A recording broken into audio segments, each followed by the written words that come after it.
Le petit hérisson partageur. Un conte de Zémanel, illustré par Vanessa Gauthier, édité par le Père Castor.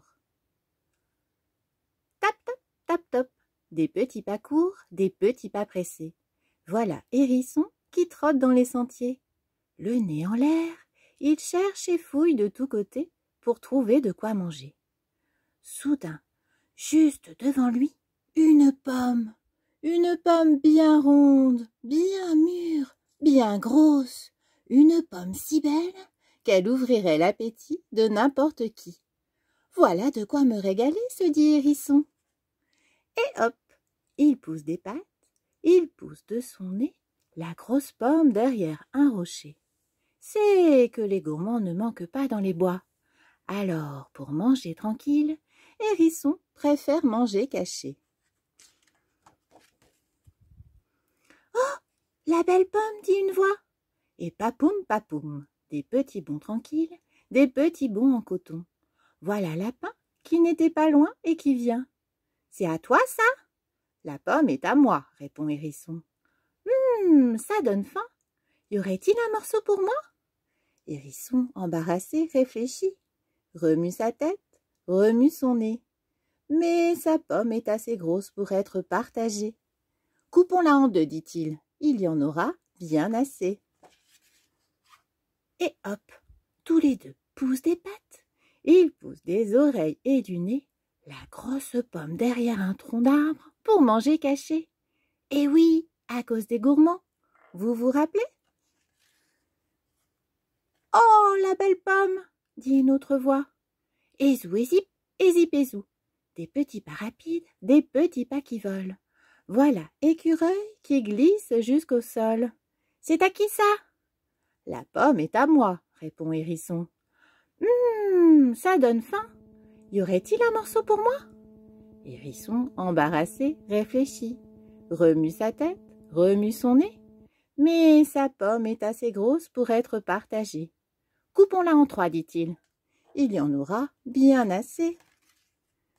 Et hop, tous les trois poussent des pattes. Ils poussent des oreilles, de la tête et du nez.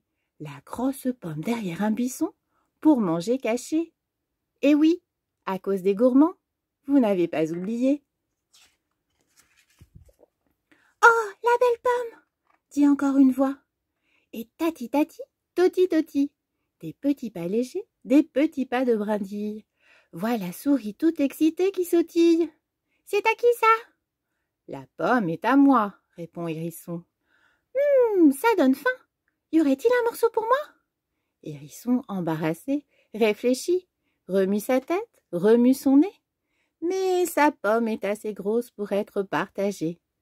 Coupons-la en quatre, dit-il. Il y en aura bien assez. Et hop, tous les quatre poussent des pattes, ils poussent des oreilles, de la queue, de la tête et du nez. La grosse pomme vers le milieu de la clairière pour manger sans se cacher. Et oui, les gourmands sont tous invités. La pomme est coupée, partagée, puis savourée, dégustée.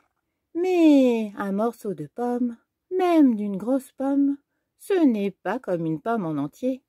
Les petits ventres ont encore faim. Ils font un concert de gargouillis. Pas assez mangé. Hérisson commence à se demander s'il n'aurait pas mieux fait de tout garder.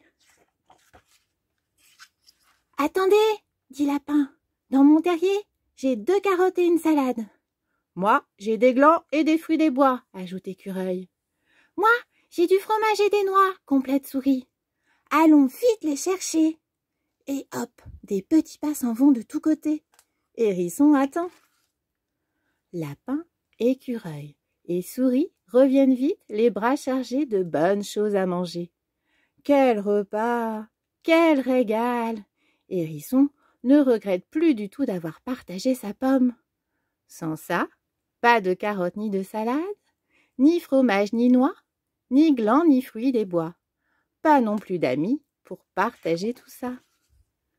Alors, la prochaine fois que vous trouverez une pomme, bien ronde, bien mûre, bien grosse, vous saurez quoi faire.